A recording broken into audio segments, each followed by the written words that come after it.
Hi, I'm Chrissy Mack from Radio Northern Beaches, and you've just tuned in to the Listen and Chat with Chrissy Mack podcast. This is the space where we pull no punches, sometimes a little controversial, sometimes downright outrageous, and sometimes just packed full of information that is interesting to know. Today, my friend and fellow producer Michael Lester is talking to Elizabeth Finkel about her book, Prove It. Welcome again, listeners, to Community Radio Northern Beaches, 88.7 and 90.3 FM, streaming live on our website, www.rnb.org.au. Program's Innovation Talk. I'm Michael Lester, and if you enjoy these in-depth conversations, perhaps we might call them, with expert people who know what they're talking about and about important things, you can find a whole archive of these that I've done. If you Google me, Michael Lester, on Mixcloud, I've got dozens, if not hundreds, of these conversations, which you might enjoy. By way of introducing our topic today, one might observe that since Donald Trump took office first time around, we've seen the emergence of what now has been styled as the post-truth era, in which there was a basic attack on the whole notion of idea and its integrity and accountability. And on the other hand, now with Trump 2.0, this has morphed, as we all know, into an attack on science, not just on truth. Of course, there's a strong relationship between science and truth, as we'll discuss today. One wonders what one can do to try to live in a post-truth world and make any sense of it. I'm delighted to welcome to our program Elizabeth Finkel. Elizabeth has penned a book called Prove It, subtitled A Scientific Guide for the Post-Truth Era. It's published by La Trobe University and Black Ink 2025.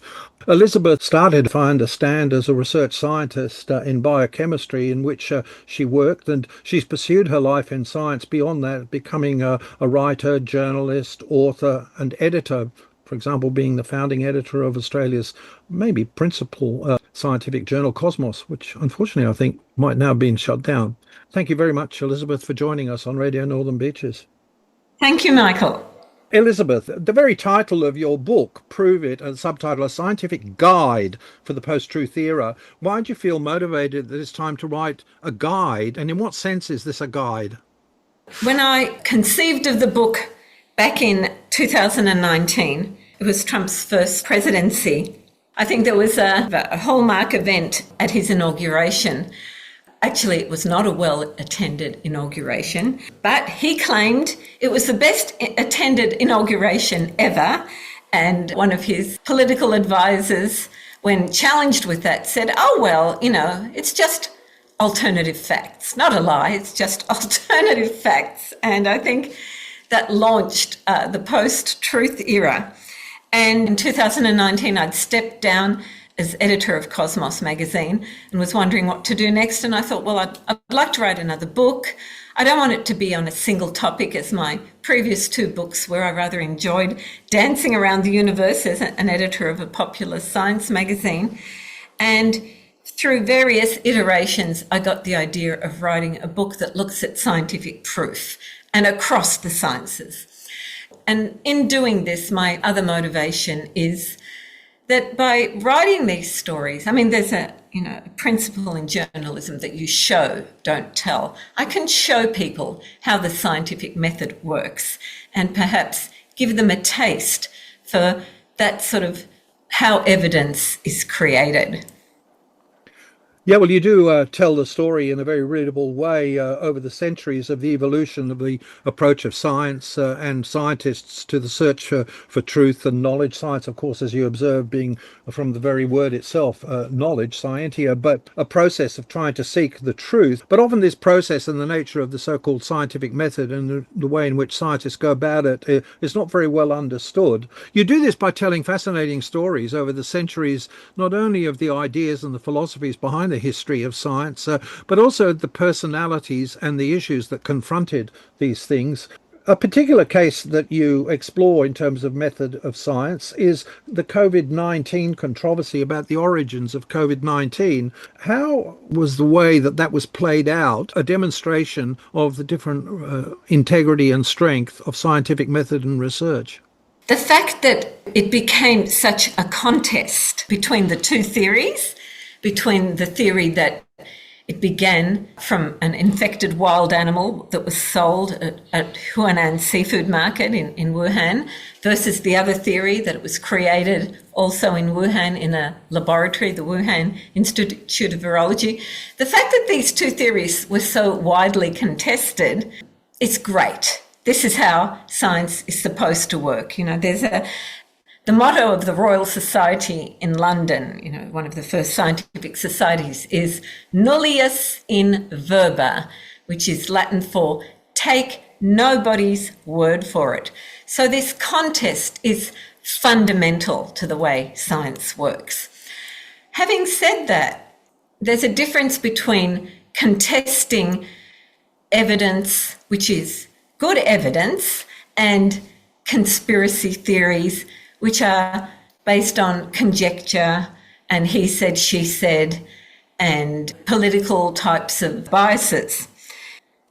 There was a robust scientific process that went on, and that scientific process really dug up huge amounts of evidence from many different sources, and really the overwhelming evidence is that COVID-19 began in the market, Huanan seafood market, from one of the wild animals that was illegally traded there, either the raccoon dog or the civet.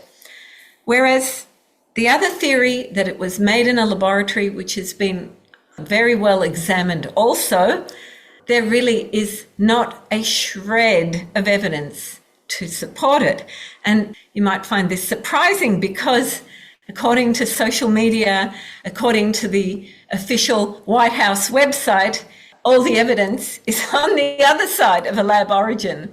In terms of illustrating the approach behind basic scientific method and inquiry, I think you make the point that this illustrates a particular approach in the sense that after all this data and evidence and whatever about the two contesting theories, still we're not got to the stage where the scientific method and research can actually prove one theory or the other. But in fact, what it proceeds by doing is falsifying false premises and assumptions. And you link this to the ideas of the philosopher Karl Popper from the early 20th century and his ideas in a very substantial book called Logic of Scientific Discovery. This idea of Popper's about how science proceeds, that you can never establish the proof of something categorically and 100%, but you proceed in pursuing truth and knowledge by falsifying false ideas. He put this up because previous ideas about how science moves ahead, which you discuss, are called induction, and they're built on an idea of what's called empiricism, aren't they? That what you do is you observe the facts that you see out there, and then you draw your conclusions by observing the facts. Where did this idea of empiricism come in? It came in the scientific revolution in the 17th century. How was it given effect, for example, in the work of Newton? Francis Bacon in the 17th century is very famous for outlining how we use empiricism. So the way most scientists work, we do experiments and then we induce a theory. In some cases we believe it's a law from what we've induced. In fact, that's the way Newton worked as well. He worked on the observations of Copernicus and Kepler, and then he induced his maths of gravitation, the way gravity works. Yeah, so Elizabeth, you're saying that Newton proceeded by a method of what's called induction. He observed data and then he inferred, the ideas behind it, or his theory of gravitation in this case. But what was seen to be the problems with this sort of methodological and approach of empirical based on the evidence, but without an underlying theory, but constructing a theory? This was seen to be a bit perilous, wasn't it? And why? It's not so much that there was no underlying theory. It's more the problem of induction that David Hume, an Enlightenment philosopher of the 18th century, a Scottish philosopher, pointed out that, like all scientists do, you do an experiment, you get a result. You repeat it. And if you've repeated it enough times, then you can induce some sort of a theory from it, some sort of a law from it, and you believe it's true, like Newton's laws of gravity. But what David Hume pointed out is that that is not necessarily the case. That just because you've observed something 1,000 times, even 1,000,000 times, there is no law that says you must observe it tomorrow. And a wonderful example is the colour of swans. In Roman times, it was a truism, swans are white, that was just sort of an analogy for, this is as true as the fact that swans are white. And yet we know that when William Fleming, Flemish sea captain, I might have that wrong, sails up the Swan River in the 1700s, what does he see? He sees a black swan. And indeed, these are called black swan events. So the problem with induction is there's no law that says just because you've observed something 1,000,000 times, it will always be true. And the way we solve that problem as scientists is we express all our findings in terms of statistical significance and measures of confidence. Albert Einstein, he's reading the works of David Hume in the 1901 or 1902, whenever it is, and he's formed a philosophy club. He's working as a patent clerk, and they start reading the works of David Hume. Einstein is particularly struck by the problem of induction, which says just because something has always been true there's no law that says it must be true tomorrow. And of course, at this time, Einstein is very troubled by a paradox, and the paradox has to do with the speed of light. So James Clerk Maxwell has been trying to figure out how electricity and magnetism are related. He spends years and years trying to figure out the relationship, and he discovers that they are related by this wave, which is dubbed an electromagnetic wave. And lo and behold, this wave has the same speed as the speed of light, which was already known around about the time of Maxwell. And it's 300,000 kilometres per second. But this speed is not relative to anything, according to Maxwell's equations. Well, how can that be? Speed is always relative to something. If you're riding your bicycle next to another bicycle, well, maybe your relative speed is 0, but relative to a stationary pedestrian, it may be 10 kilometres per hour. So speed is always relative to something, but the speed of light was not relative to anything. And so this was a real conundrum for Einstein. He does all these lovely thought experiments, pedaling on his bicycle and realizing that no matter how fast he pedaled, that light wave would bound away from him at exactly 300,000 kilometres per second. And it's when he's reading David Hume that he thinks, okay, just because something's always been true. So what is speed? Speed is distance divided by time. And just because I've always believed, and everybody has always believed, that distance and time are immutable, maybe when you're pedaling very fast, they're not immutable. And maybe as I'm riding my bicycle, my distance, the speed at which I cover a metre, contracts. And maybe the time dilates. And so it's diminishing returns. I can never catch up with this bicycle because for me, a metre is getting squished and a second is getting expanded. The faster I go, I will never catch up with that light beam. And so Einstein comes up with his theory of relativity through a process called deduction, which a word familiar to us from Sherlock Holmes, that you start from things that are not observed but incontrovertible facts, and you go from one step to the next, to the next, to the next, more like what mathematicians go from one axiom to the next. In fact, on that point, with mathematics and that methodology, of course, we speak all the time about mathematical proofs. And in fact, they prove the truth of it, of mathematics. Now, that's a different method, isn't it, of establishing a truth by proof, which science basically doesn't do, does it? No. That's right. I had this wonderful quote from Michael Warraby, who's also one of the characters from the study of the COVID origins. And when I was interviewing him, I might have said something like, well, is this proof? And he said, proof is for math. Science doesn't deal in proof. We rarely have proof. We have to deal mostly with inducing from the evidence we've got, inducing theories from the evidence we've got. And the strongest tool in the scientific toolkit is disproof. Most of the stories, wonderful stories in your book, are basically studies of scientific method as induction. And there's a wonderful quote you have there: induction is the glory of science and the scandal of philosophy, because, of course, as we've been discussing, this inductive method can never actually prove anything as a 100% certainty. It's a probabilistic result based on falsification of false ideas.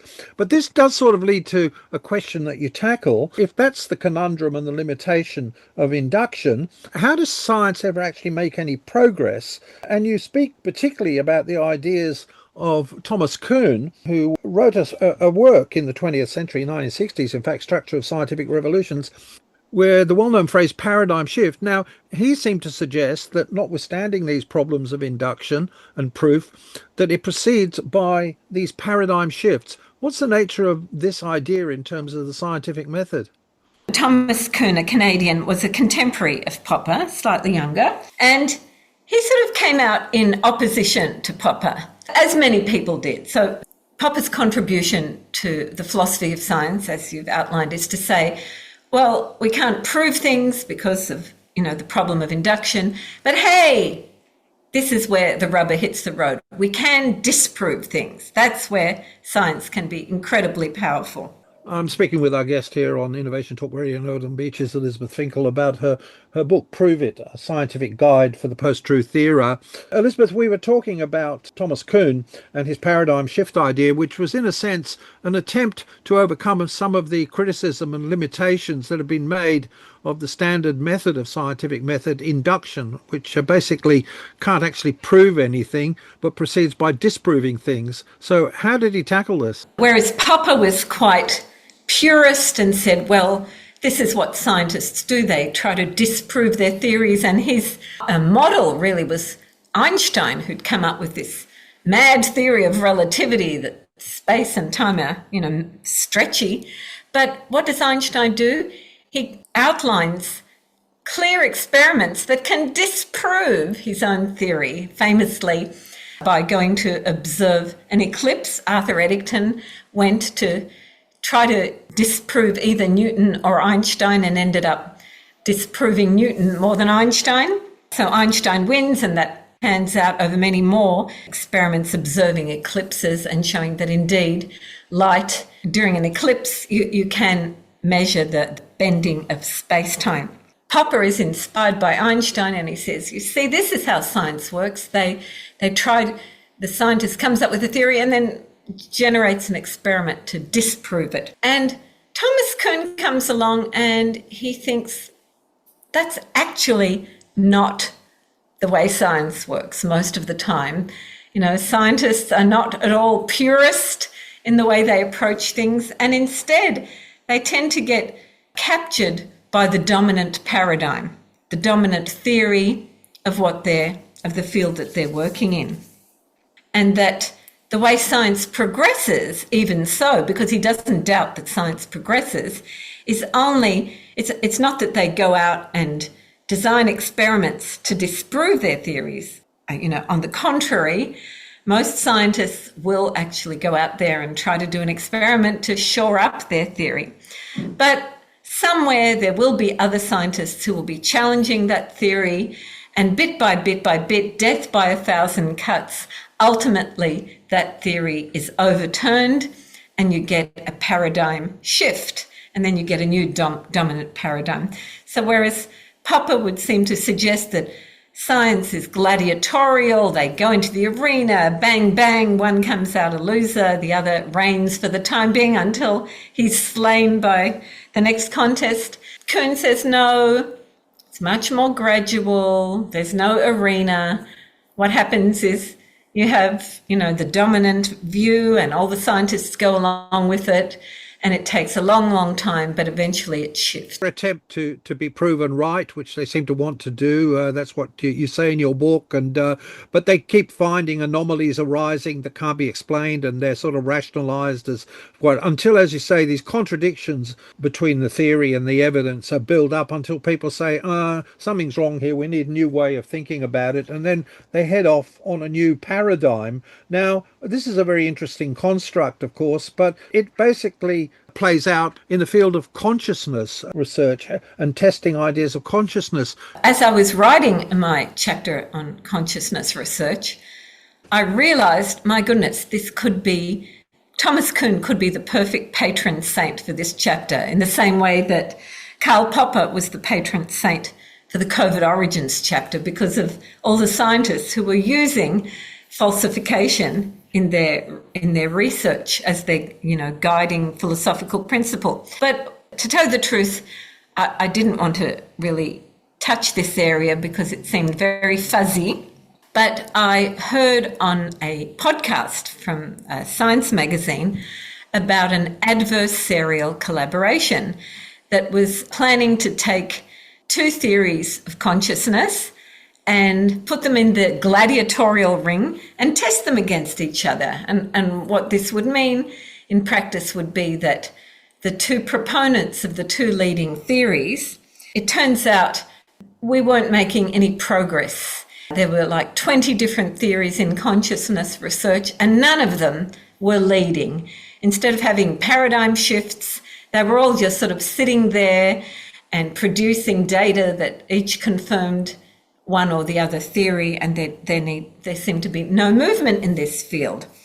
So the Templeton Foundation funded this series of adversarial collaborations, which I describe as, putting two at a time in the gladiatorial ring and let them duke it out and see who wins. And the first of these two was pitting one theory, global neuronal workspace theory, against integrated information theory. They were two very high-profile theories of consciousness. And the idea was that the reason why we were getting no change, why these two theories were just continuing without any seeming contest between them, was because the researchers in one camp were behaving like Thomas Kuhn said. They weren't designing experiments to disprove their theories. They were designing experiments to prove their theories.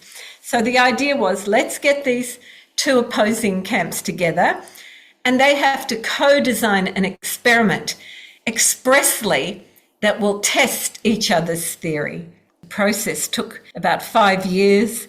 I went to watch the report, the results, which were released New York University in, I think it was September of 2023. And it was really presented like a sporting event where the results of the two studies were shown. And if one study cleared the hurdle, it got green lights. And if it didn't, it got red lights. And as it turned out, one of the theories, IIT, scored more green lights than the other. But researchers go away and graciously say, okay, now we're ready for a paradigm shift. No, they didn't. They did what Daniel Kahneman predicted they would do. Daniel Kahneman was the coiner of the term adversarial collaboration. They went away and they their IQ points suddenly soared, and they said, oh no, this is the reason why our theory was not confirmed by the data. So it continues. What's the broader implication of Kuhn's particular view of paradigm shifts for? Because basically it construes science and its method as very much a social activity, doesn't it? Influenced by the society, particularly by the peers in the profession and what they believe and whatever. What's the implication of that for the way that we regard the knowledge that comes out of scientific research? As Socrates warned us, creating knowledge is really messy. It's running a gauntlet. And I think Socrates threw down that gauntlet to the ages, and the scientific revolution picked it up. Newton, Bacon, we get it. Creating knowledge is fraught with all sorts of biases. And the scientific method is alert to it. It is a method not just for gaining knowledge, but also for dealing with these biases. There are all types of biases, and, especially in the practice of medicine. And I think what I draw from the journey I went on in my book is that science is messy. The creation of any knowledge is messy. It has to be contested, and that is what is structured inside the scientific method, and perhaps that laypersons don't see. That part of the scientific method is this very ferocious contest of ideas. And the idea of consensus in science is actually pretty rare. And sometimes we do have to get consensus. During a pandemic, policymakers have to decisions. Are they going to ask people to shelter in place? Are they going to ask people to be vaccinated? So scientists have to give their best advice, which comes within measures of probability and confidence intervals and all sorts of caveats. And then the policymakers, using that as well as everything else, the economics of the day, the particular social factors at play, have to make the best decisions they can. When scientists are asked there in the middle of a pandemic to give their advice, what you'll see is they don't give you black and white answers. They give you the best evidence they can come up with within confidence intervals and caveats. Yeah, so truth through the scientific method, in a sense, science is chasing the truth by this constant testing and attempt to prove, particularly through disproof. And it sort of proceeds, if we by a convergence over time of all these discrepancies, particularly based on the data and the information that comes to hand progressively. So, as you say, it's never necessarily 100% bit of knowledge. It's never black and white. So, in terms of your scientific guide for the post-truth era, what's the takeaway for people reading about this and how they handle this environment and should regard scientific evidence from scientists and experts? Well, I would say two things. First of all, remember the motto of the Royal Society, nullius in verba, take nobody's word for it. That is the way science works. It is very rigorous, sophisticated digging up of data, and then the very ferocious testing of that data. So, this idea that we should trust in science, science is not asking you for trust. Science is asking you to understand the scientific method and what lies behind it. And then the second thing I would say, to people, what you take away from my book, imbibe a bit of the scientific method yourself. Take nothing for granted. Be constantly skeptical. And my process in each of the chapters, my process was, where do I start? I go to the most high caliber sources, the scientific journals, and then I cross-check. And to my delight, I've discovered that ChatGPT and a lot of the other AIs seem to use the same scientific method. I did not use any AI during the writing of my book. I was extremely threatened by AI and defensive, thinking, no, God forbid could AI have written my book? No, this is going to be me, all me, my voice, my human, whatever, Well, it certainly has been your voice in your book. It reflects your insights and passionate commitment to understanding the scientific enterprise, if you like, and trying to convey to other people an understanding of it at a time when perhaps we need to have that understanding, as we're threatened by all forms of politics, propaganda, ideology, as you say, in a post-truth era. And we should try to understand where we can seek for the truth and how. And I'd like to thank you very much for joining us on Innovation Talk Radio Northern Beaches, Elizabeth Finkel, to discuss your book, Prove It, a scientific guide for the post-truth era. Thanks so much, Elizabeth, for joining us. Thank you, Michael. It's been a great pleasure. Don't forget to follow, like and share. Stay safe, and I'll catch you next time.